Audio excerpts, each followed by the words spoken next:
ಅಭ್ಯಾಸ ಪ್ರಶ್ನೋತ್ತರಗಳನ್ನು ನೋಡೋಣ. ಹಿಂದಿನ ವಿಡಿಯೋ ನೋಡದೇ ಇದ್ದರೆ ವಿಡಿಯೋದ ಡಿಸ್ಕ್ರಿಪ್ಷನ್ ಬಾಕ್ಸ್ನಲ್ಲಿ 9ನೇ ತರಗತಿ ಕನ್ನಡ ಪ್ರಶ್ನೋತ್ತರ ಅಂತ ಒಂದು ಪ್ಲೇ ಲಿಸ್ಟ್ ಲಿಂಕ್ ಇದೆ, ಅದನ್ನು ಒತ್ತಿ ನೋಡ್ಬೋದು.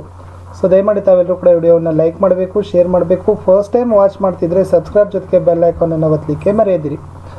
ನಾವು 9ನೇ ತರಗತಿಯವರಿಗಾಗಿ ಕನ್ನಡ, ಇಂಗ್ಲೀಷ್, ಹಿಂದಿ, ವಿಜ್ಞಾನ ಮತ್ತು ಸಮಾಜ ವಿಜ್ಞಾನದಲ್ಲಿ ಎಲ್ಲ ಪಾಠಗಳ ನೋಟ್ಸ್, ಕ್ವಶನ್ ಆನ್ಸರ್ಸ್ಗಳು ನಿಮ್ಮ FA SA ಎಕ್ಸಾಮ್ನ ಮಾಡೆಲ್ ಕ್ವಶನ್ ಪೇಪರ್ ಮತ್ತು ಕೀ ಆನ್ಸರ್ ಸಹಿತ ಹಾಕ್ತೀವಿ. ಸೊ ದಯಮಾಡಿ ತಾವೆಲ್ಲರೂ ಕೂಡ ವಿಡಿಯೋವನ್ನು ನೋಡಬೇಕು, ಲೈಕ್, ಶೇರ್ ಹಾಗೂ ಸಬ್ಸ್ಕ್ರೈಬ್ ಮಾಡಲಿಕ್ಕೆ ಮರೆಯದಿರಿ. 9ನೇ ತರಗತಿ ಕನ್ನಡ ಪ್ರಥಮ ಭಾಷೆ ಕನ್ನಡದಲ್ಲಿರ್ತಕ್ಕಂಥ 4ನೇ ಪಾಠ ಆದರ್ಶ ಶಿಕ್ಷಕ ಸರ್ವೇಪಲ್ಲಿ ರಾಧಾಕೃಷ್ಣನ್. ಅಭ್ಯಾಸ ಮುಖ್ಯ ಪ್ರಶ್ನೆ ಅದಲ್ಲಿದೆ. ಕೊಟ್ಟಿರೋ ಪ್ರಶ್ನೆಗಳಿಗೆ ಒಂದು ವಾಕ್ಯದಲ್ಲಿ ಉತ್ತರಿಸಿರಿ. ಮೊದಲ ಪ್ರಶ್ನೆ, ರಾಧಾಕೃಷ್ಣನ್ ಅವರ ತಂದೆ ತಾಯಿಯರ ಹೆಸರೇನು? ಉತ್ತರ, ರಾಧಾಕೃಷ್ಣನ್ ರವರ ತಂದೆ ವೀರಸ್ವಾಮಿ, ತಾಯಿ ಸೀತಮ್ಮ. ಪ್ರಶ್ನೆ 2, ರಾಧಾಕೃಷ್ಣನ್ ಅವರ ತಂದೆಯ ಅಪೇಕ್ಷೆ ಏನಾಗಿತ್ತು? ಉತ್ತರ, ವಿದೇಶಿ ಭಾಷೆಯಾಗಿದ್ದ ಆಂಗ್ಲ ಭಾಷೆಯ ಬದಲು ದೇಸಿ ಭಾಷೆಯಾಗಿದ್ದ ಸಂಸ್ಕೃತವನ್ನು ತಮ್ಮ ಮಗನಾದ ರಾಧಾಕೃಷ್ಣನ್ ಕಲಿಯಬೇಕೆಂಬುದು ಅವರ ತಂದೆಯಾಗಿದ್ದ ವೀರಸ್ವಾಮಿಯವರ ಅಪೇಕ್ಷೆಯಾಗಿತ್ತು. ಪ್ರಶ್ನೆ 3, ರಾಷ್ಟ್ರಪತಿಗಳಾಗಿ ಪಡೆಯುತ್ತಿದ್ದ ವೇತನವನ್ನು ರಾಧಾಕೃಷ್ಣನ್ ಅವರು ಹೇಗೆ ಸದುಪಯೋಗಪಡಿಸಿಕೊಂಡರು? ಉತ್ತರ, ರಾಷ್ಟ್ರಪತಿಯವರಾಗಿದ್ದ ರಾಧಾಕೃಷ್ಣನ್ ಅವರು ತಮಗೆ ಬರುತ್ತಿದ್ದ 10,000 ರೂಪಾಯಿಗಳ ವೇತನದಲ್ಲಿ 2,500 ರೂಪಾಯಿಗಳನ್ನು ಮಾತ್ರ ಪಡೆದು ಉಳಿದ ಹಣವನ್ನು ಪ್ರಧಾನಮಂತ್ರಿಗಳ ಪರಿಹಾರ ನಿಧಿಗೆ ವಂತಿಗೆಯಾಗಿ ನೀಡುತ್ತಿದ್ದರು. ಪ್ರಶ್ನೆ 4, ರಾಧಾಕೃಷ್ಣನ್ ಅವರ ಜನ್ಮದಿನವನ್ನು ಯಾವ ಹೆಸರಿನಿಂದ ಆಚರಿಸಲಾಗುತ್ತಿದೆ? ಉತ್ತರ, ಭಾರತ ಸರ್ಕಾರವು ಸೆಪ್ಟೆಂಬರ್ 5ರಂದು ಡಾಕ್ಟರ್ ರಾಧಾಕೃಷ್ಣನ್ ಅವರ ಜನ್ಮದಿನವನ್ನು 1962ರಿಂದ ರಾಷ್ಟ್ರೀಯ ಶಿಕ್ಷಕರ ದಿನ ಎಂದು ಘೋಷಿಸಿ ಪ್ರತಿ ವರ್ಷವೂ ಆಚರಿಸುತ್ತಿದೆ. ಇನ್ನು ಮುಖ್ಯ ಪ್ರಶ್ನೆ ಆ ಇದೆ. ಕೊಟ್ಟಿರೋ ಪ್ರಶ್ನೆಗಳಿಗೆ 3-4 ವಾಕ್ಯಗಳಲ್ಲಿ ಉತ್ತರಗಳನ್ನು ಬರೀಬೇಕು. ಮೊದಲ ಪ್ರಶ್ನೆ, ಸ್ಟಾಲಿನ್ ಅವರು ರಾಧಾಕೃಷ್ಣನ್ ಅವರ ಬೀಳ್ಕೊಡುಗೆ ಸಮಾರಂಭದಲ್ಲಿ ಏನು ಹೇಳಿದರು? ಉತ್ತರ, ಸ್ಟಾಲಿನ್ ರವರು ರಾಧಾಕೃಷ್ಣನ್ ಅವರ ಬೀಳ್ಕೊಡುಗೆ ಸಮಾರಂಭದಲ್ಲಿ, ನೀವೊಬ್ಬರೇ ನನ್ನನ್ನು ಮನುಷ್ಯನಂತೆ ಕಂಡು ವರ್ತಿಸಿದವರು. ನೀವು ನಮ್ಮನ್ನು ಬಿಟ್ಟು ಹೋಗುತ್ತಿರುವಿರಿ. ನನಗೆ ಇದು ದುಃಖ ನೀಡಿದೆ. ಹೆಚ್ಚು ಕಾಲ ಬಾಳಬೇಕೆಂಬುದೇ ನನ್ನಾಸೆ. ನಾನು ಹೆಚ್ಚು ಕಾಲ ಬಾಳುವುದಿಲ್ಲ ಎಂದು ಹೇಳಿದರು. ಪ್ರಶ್ನೆ 2, ರಾಧಾಕೃಷ್ಣನ್ ಅವರ ವಿದ್ಯಾಭ್ಯಾಸ ಎಲ್ಲೆಲ್ಲಿ ನಡೆಯಿತು?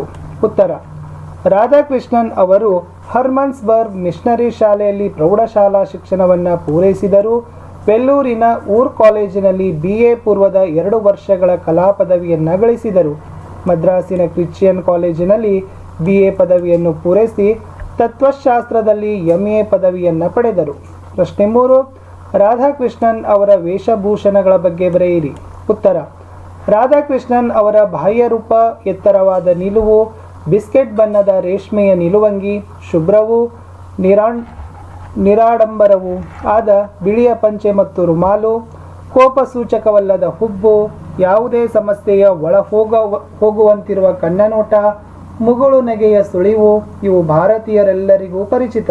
ಪ್ರಪಂಚದ ಫ್ಯಾಷನ್ ಎಷ್ಟೇ ಬದಲಾಯಿಸಿದರೂ ರಾಧಾಕೃಷ್ಣನ್ ಅವರು ತಮ್ಮ ವೇಷಭೂಷಣಗಳನ್ನು ಕೊನೆಯವರೆಗೂ ಉಳಿಸಿಕೊಂಡಿದ್ದರು. ಪ್ರಶ್ನೆ 4, ಶಿಕ್ಷಣದ ಮಹತ್ವವನ್ನು ಕುರಿತು ರಾಧಾಕೃಷ್ಣನ್ ಅವರು ಏನು ಹೇಳಿದ್ದಾರೆ? ಉತ್ತರ, ಶಿಕ್ಷಣವು ಜೀವನದ ಅವಿಭಾಜ್ಯ ಅಂಗವಾಗಿದೆ. ಅದು ಮಾನವನನ್ನು ಪರಿಪೂರ್ಣತೆ ಹಾಗೂ ಸುಸಂಸ್ಕೃತಿಯತ್ತ ಒಯ್ಯುವ ಸಾಧನ ಮಾರ್ಗ ಎಂದು ರಾಧಾಕೃಷ್ಣನ್ ಅವರು ಹೇಳಿದ್ದಾರೆ.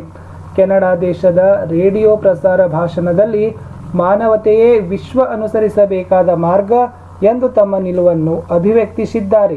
ಪ್ರಶ್ನೆ 5, ರಾಧಾಕೃಷ್ಣನ್ ಅವರಿಗೆ ಸಂದ ಪ್ರಶಸ್ತಿ ಪುರಸ್ಕಾರಗಳು ಯಾವುವು? ಉತ್ತರ, ರಾಧಾಕೃಷ್ಣನ್ ರವರ ಸೇವೆಯನ್ನು ಗುರುತಿಸಿ ಭಾರತ ಸರ್ಕಾರದ ಅತ್ಯುನ್ನತ ಪ್ರಶಸ್ತಿಯಾದ ಭಾರತ ರತ್ನವನ್ನು ನೀಡಿ ಗೌರವಿಸಲಾಗಿದೆ. ಬ್ರಸೆಲ್ಸ್ನ ಫ್ರೀ ವಿಶ್ವವಿದ್ಯಾಲಯವು ಗೌರವ ಡಾಕ್ಟರೇಟ್ ಪದವಿಯನ್ನು ಪ್ರದಾನ ಮಾಡಿತು. ಭಾರತೀಯ ವಿದ್ಯಾಭವನದ ಬ್ರಹ್ಮ ವಿದ್ಯಾಭಾಸ್ಕರ ಬಿರುದಿಗೂ ಪಾತ್ರರಾಗಿದ್ದಾರೆ. ದೇಶ ವಿದೇಶಗಳ ಹಲವಾರು ಪ್ರಶಸ್ತಿಗಳು ರಾಧಾಕೃಷ್ಣನ್ ರವರಿಗೆ ಸಂದಿವೆ. ಮುಖ್ಯ ಪ್ರಶ್ನೆ 3, ಕೊಟ್ಟಿರೋ ಪ್ರಶ್ನೆಗಳಿಗೆ 8-10 ವಾಕ್ಯಗಳಲ್ಲಿ ಉತ್ತರಿಸಿರಿ. ಮೊದಲ ಪ್ರಶ್ನೆ, ರಾಧಾಕೃಷ್ಣನ್ ಅವರು ಅಧ್ಯಾಪಕರಾಗಿ ಸಲ್ಲಿಸಿದ ಸೇವೆಯನ್ನು ಕುರಿತು ವಿವರಿಸಿರಿ. ಉತ್ತರ, ರಾಧಾಕೃಷ್ಣನ್ ಅವರು ಶಿಕ್ಷಣ ಇಲಾಖೆಯ ಉಪ ಸಹಾಯಕ ಇನ್ಸ್ಪೆಕ್ಟರ್ ಆಗಿ ಮದ್ರಾಸಿನಲ್ಲಿ ಮೊದಲ ಸೇವೆಯನ್ನು ಆರಂಭಿಸಿದರು. ಮದ್ರಾಸಿನ ಪ್ರೆಸಿಡೆನ್ಸಿ ಕಾಲೇಜು, ಸೈಯದ್ ಪೇಟೆಯ ಟೀಚರ್ ಟ್ರೈನಿಂಗ್ ಕಾಲೇಜು, ಆಂಧ್ರದ ಅನಂತಪುರ ಹಾಗೂ ರಾಜಮಂಡ್ರಿಯ ಸರ್ಕಾರಿ ಕಲಾ ಕಾಲೇಜುಗಳಲ್ಲಿ ಸೇವೆ ಸಲ್ಲಿಸಿದರು. ಈ ಅವಧಿಯಲ್ಲಿ ಸಂಸ್ಕೃತವನ್ನು ಪಂಡಿತರಿಂದ ಕಲಿತರು. ಗಾಂಧೀಜಿಯವರನ್ನು ಭೇಟಿ ಮಾಡಿ ರಾಷ್ಟ್ರೀಯ ಹೋರಾಟವನ್ನು ಬೆಂಬಲಿಸಿ ಲೇಖನಗಳನ್ನು ಬರೆದರು. ಮೈಸೂರು ವಿಶ್ವವಿದ್ಯಾನಿಲಯದಲ್ಲಿ ತತ್ವಶಾಸ್ತ್ರದ ಉಪಪ್ರಾಧ್ಯಾಪಕರಾಗಿ ಹಾಗೂ ಕೋಲ್ಕತ್ತಾದಲ್ಲಿ ಪ್ರಾಧ್ಯಾಪಕರಾಗಿ ಸೇವೆಯನ್ನು ಸಲ್ಲಿಸಿದರು. ಇದಲ್ಲದೆ ಆಂಧ್ರ, ದೆಹಲಿ, ಬನಾರಸ್ ವಿಶ್ವವಿದ್ಯಾಲಯಗಳಲ್ಲಿ ಕುಲಪತಿಗಳಾಗಿ ಸೇವೆ ಸಲ್ಲಿಸಿ ಅವುಗಳ ಅಭಿವೃದ್ಧಿಗೆ ಶ್ರಮಿಸಿದರು. ಆಕ್ಸ್ಫರ್ಡ್ ವಿಶ್ವವಿದ್ಯಾಲಯದಲ್ಲೂ ಸಂದರ್ಶಕ ಪ್ರಾಧ್ಯಾಪಕರಾಗಿ ಕಾರ್ಯನಿರ್ವಹಿಸಿದರು. ಪ್ರಶ್ನೆ 2. ರಾಧಾಕೃಷ್ಣನ್ ಅವರಿಗೆ ಮೈಸೂರಿನಲ್ಲಿ ನೀಡಿದ ಬೀಳ್ಕೊಡುಗೆಯ ವಿಶೇಷತೆಯನ್ನು ಕುರಿತು ವಿವರಿಸಿರಿ. ಉತ್ತರ: ರಾಧಾಕೃಷ್ಣನ್ ರವರನ್ನು ಮೈಸೂರಿನಿಂದ ಕೋಲ್ಕತ್ತಾ ವಿಶ್ವವಿದ್ಯಾಲಯದ ತತ್ವಶಾಸ್ತ್ರದ ಪ್ರಾಧ್ಯಾಪಕರಾಗಿ ನೇಮಕ ಮಾಡಿ ವರ್ಗಾವಣೆ ಮಾಡಲಾಯಿತು. ರಾಧಾಕೃಷ್ಣನ್ ರವರು ಮೈಸೂರಿನಿಂದ ಹೊರಟ ದಿನ ಅವರಿಗೆ ಕೊಟ್ಟಂತ ವೈಭವದ ಬೀಳ್ಕೊಡುಗೆ ಯಾವ ಚಕ್ರವರ್ತಿಗೂ ದೊರೆತಿರಲಾರದು. ಅಂದಿನ ವಾತಾವರಣದಲ್ಲಿದ್ದುದು ವೈಭವಕ್ಕಿಂತ ಹೆಚ್ಚಾಗಿ ಹೃದಯದಿಂದ ನೇರವಾಗಿ ಹೊರಹೊಮ್ಮಿದ ಗುರುಪ್ರೇಮ ವಿದ್ಯಾರ್ಥಿಗಳೆಲ್ಲರನ್ನೂ ಭಕ್ತಿ ಪ್ರೇಮದ ಚಿಲುಮೆ ಉಕ್ಕಿ ಬಂತು. ರಾಧಾಕೃಷ್ಣನ್ ಅವರನ್ನು ಮಹಾರಾಜ ಕಾಲೇಜಿನಿಂದ ರೈಲು ನಿಲ್ದಾಣಕ್ಕೆ ಕರೆದೊಯ್ಯುವಾಗ ಸಾರೋಟಿಗೆ ಕುದುರೆಯನ್ನ ಕಟ್ಟಲಿಲ್ಲ. ಸ್ವತಃ ವಿದ್ಯಾರ್ಥಿಗಳೇ ಗಾಡಿಯನ್ನ ಎಳೆದೊಯ್ದರು. ರಾಧಾಕೃಷ್ಣನ್ ಅವರಿಗಾಗಿ ಕಾದಿರಿಸಿದ್ದ ಕಂಪಾರ್ಟ್ಮೆಂಟ್ ಅನ್ನು, ಹೊರಗುದಿಂಬು ಹಾಗೂ ರತ್ನಗಂಬಳಿಯನ್ನ ಹಾಸಿ ಮಲಗುವ ಸೀಟನ್ನು, ನೆಲವನ್ನು ಹೂವಿನಿಂದ ಸುಪ್ಪತ್ತಿಗೆಯಂತೆ ಮಾಡಿ ದೈವ ಮಂದಿರವನ್ನು ಭಕ್ತರು ಅಲಂಕರಿಸುವಂತೆ ಸಿಂಗರಿಸಲಾಗಿತ್ತು. ರಾಧಾಕೃಷ್ಣನ್ ರವರಿಗೆ ಜಯವಾಗಲಿ ಎಂಬ ಕೂಗು ರೈಲ್ವೆ ಸ್ಟೇಷನ್ನಿನ ಆವರಣದಲ್ಲೆಲ್ಲ ಮೊಳಗುತ್ತಿತ್ತು. ಭಾವಪೂರ್ಣ ವಾತಾವರಣ ಅಲ್ಲಿ ಸೃಷ್ಟಿಯಾಗಿತ್ತು. ಪ್ರಶ್ನೆ 3. ಹಿಂದೂ ಧರ್ಮ ಮತ್ತು ತತ್ವಶಾಸ್ತ್ರದ ಬಗ್ಗೆ ರಾಧಾಕೃಷ್ಣನ್ ಅಭಿಪ್ರಾಯವೇನು? ವಿವರಿಸಿರಿ. ಉತ್ತರ: ರಾಧಾಕೃಷ್ಣನ್ ಅವರು ಹಿಂದೂ ಧರ್ಮ ಮತ್ತು ತತ್ವಶಾಸ್ತ್ರಗಳ ಅಧ್ಯಯನವನ್ನು ಮಾಡಿ ತಮ್ಮ ಅಭಿಪ್ರಾಯವನ್ನು ವ್ಯಕ್ತಪಡಿಸಿದ್ದಾರೆ. ಹಿಂದೂ ಧರ್ಮವು ಒಂದು ವೈಚಾರಿಕ ಜೀವನ ಮಾರ್ಗ, ನೈತಿಕ ಗುಣಾತ್ಮಕ ವಿಷಯಗಳಿಂದ ಕೂಡಿದ್ದು ಮಾನವನ ಆಂತರಿಕ ಜೀವನದ ಬಗ್ಗೆ ಪ್ರಾಮುಖ್ಯತೆ ಉಳ್ಳದ್ದಾಗಿದೆ. ಹಿಂದೂ ಧರ್ಮವಾಗಲಿ ವೇದಾಂತವಾಗಲಿ ಅಸತ್ಯವನ್ನು ಹೇಳುವುದಿಲ್ಲ. ಭಾರತೀಯ ಚಿಂತನೆಗಳ ಯಾವುದೋ ವಿಚಿತ್ರ ಮತ್ತು ನಿಗೂಢ ಪರಿಕಲ್ಪನೆಗಳಾಗಿಲ್ಲ.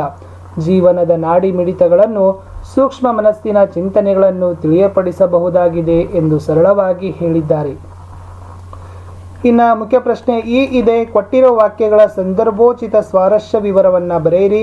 ಮೊದಲ ವಾಕ್ಯ: ನೀವೊಬ್ಬರೇ ನನ್ನನ್ನು ಒಬ್ಬ ಮನುಷ್ಯನಂತೆ ಕಂಡು ವರ್ತಿಸಿದವರು.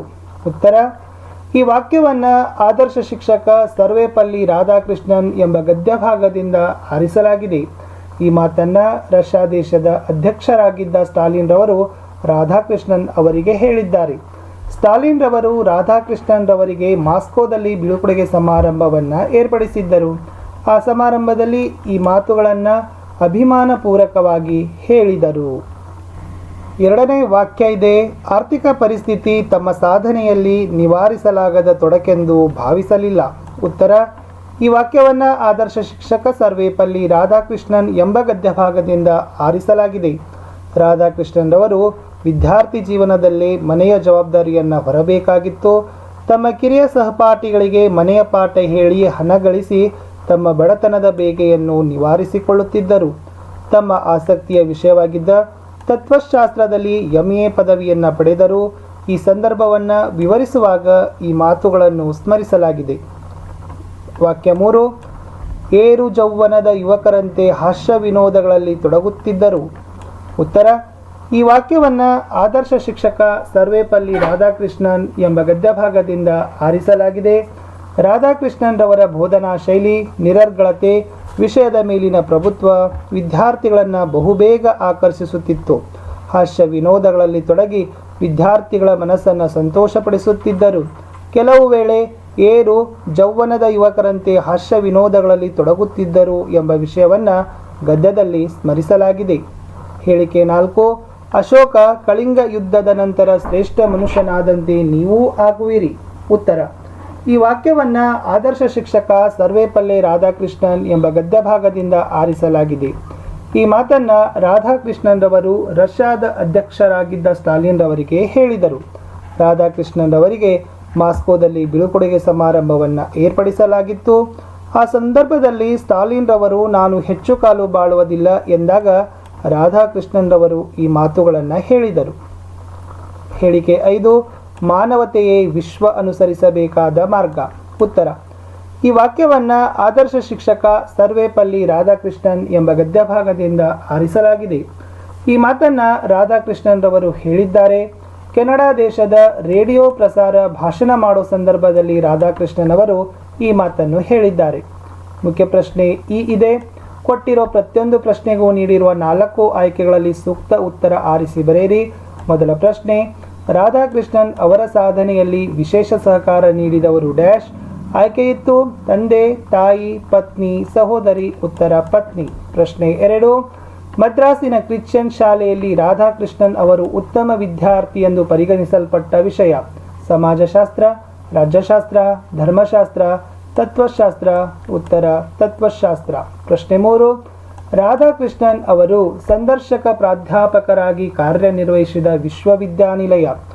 ಆಯ್ಕೆ ಇತ್ತು ಬನಾರಸ್, ಕ್ಯಾಂಬ್ರಿಡ್ಜ್, ಆಕ್ಸ್ಫರ್ಡ್, ಉಸ್ಮಾನಿಯಾ. ಸರಿಯಾದ ಉತ್ತರ ಆಕ್ಸ್ಫರ್ಡ್. ಪ್ರಶ್ನೆ 4: ಮಾನವತೆಯೇ ವಿಶ್ವ ಅನುಸರಿಸಬೇಕಾದ ಮಾರ್ಗ ಎಂದು ರಾಧಾಕೃಷ್ಣನ್ ಅವರು ರೇಡಿಯೋ ಪ್ರಸಾರ ಭಾಷಣ ಮಾಡಿದ ದೇಶ. ಆಯ್ಕೆ ಇತ್ತು ಇಂಗ್ಲೆಂಡ್, ಕೆನಡಾ, ಅಮೆರಿಕ, ರಷ್ಯಾ. ಸರಿಯಾದ ಉತ್ತರ ಕೆನಡಾ. 5ನೇ ಪ್ರಶ್ನೆ: ಭಾರತ ಮತ್ತು ರಷ್ಯಾದ ಬಾಂಧವ್ಯವನ್ನು ವೃದ್ಧಿಗೊಳಿಸಿದ ರಾಧಾಕೃಷ್ಣನ್ ಅವರನ್ನು ಪ್ರಶಂಸಿಸಿದವರು. ಆಯ್ಕೆ ಮಹಾತ್ಮ ಗಾಂಧೀಜಿ, ಜವಾಹರ್ಲಾಲ್ ನೆಹರು, ಸ್ಟಾಲಿನ್. ಸರಿಯಾದ ಉತ್ತರ ಜವಾಹರ್ಲಾಲ್ ನೆಹರು. ಇನ್ನು ಹೊಂದಿಸಿ ಬರೆದಿದ್ದೀವಿ. ಸ್ಟಾಲಿನ್ ಉತ್ತರ ಇತ್ತು ಮಾಸ್ಕೋ, ಹರ್ಮನ್ಸ್ಬರ್ಗ್, ಮಿಷನರಿ ಶಾಲೆ, ಭಾರತೀಯ ವಿದ್ಯಾಭವನ, ಬ್ರಹ್ಮ ವಿದ್ಯಾಭಾಸ್ಕರ, ಆಕ್ಸ್ಫರ್ಡ್ ವಿಶ್ವವಿದ್ಯಾಲಯ. ಸೆಪ್ಟೆಂಬರ್ 5 ರಾಷ್ಟ್ರೀಯ ಶಿಕ್ಷಕರ ದಿನಾಚರಣೆ. ಇಷ್ಟಿತ್ತು ಸ್ನೇಹಿತರೆ ಎಸ್ 9ನೇ ತರಗತಿಯ 4ನೆಯ ಗದ್ಯಪಾಠ ಆದರ್ಶ ಶಿಕ್ಷಕ ಸರ್ವೇಪಲ್ಲಿ ರಾಧಾಕೃಷ್ಣನ್. ದಯಮಾಡಿ ಹಿಂದಿನ ಪಾಠದ ವಿಡಿಯೋಗಳನ್ನು ನೋಡಿ ಈ ವಿಡಿಯೋನ ಲೈಕ್, ಶೇರ್ ಹಾಗೂ ಸಬ್ಸ್ಕ್ರೈಬ್ ಮಾಡಲಿಕ್ಕೆ ಮರೆಯದಿರಿ ಅಂತ ಹೇಳ್ತಾ ನಮ್ಮ ಯೂಟ್ಯೂಬ್ ಚಾನಲ್ನಲ್ಲಿರ್ತಕ್ಕಂಥ ಕನ್ನಡ, ಇಂಗ್ಲೀಷ್, ಹಿಂದಿ, ವಿಜ್ಞಾನ ಮತ್ತು ಸಮಾಜ ವಿಜ್ಞಾನದ ವಿಡಿಯೋಗಳನ್ನು ಸಹಿತ ನೋಡಿ. ಸೊ ವಿಡಿಯೋ ಹೇಗನಿಸಿತು ಅನ್ನೋದನ್ನು ಕಮೆಂಟ್ ಬಾಕ್ಸ್ನಲ್ಲಿ ಸಹಿತ ತಿಳಿಸ್ಲಿಕ್ಕೆ ಮರೆಯದಿರಿ ಅಂತ ಹೇಳ್ತೀಯ. ಸಿಗ್ತೀನಿ ಹೊಸ ವಿಡಿಯೋದಲ್ಲಿ. ಅಲ್ಲಿಯವರೆಗೂ ಬಾಯ್.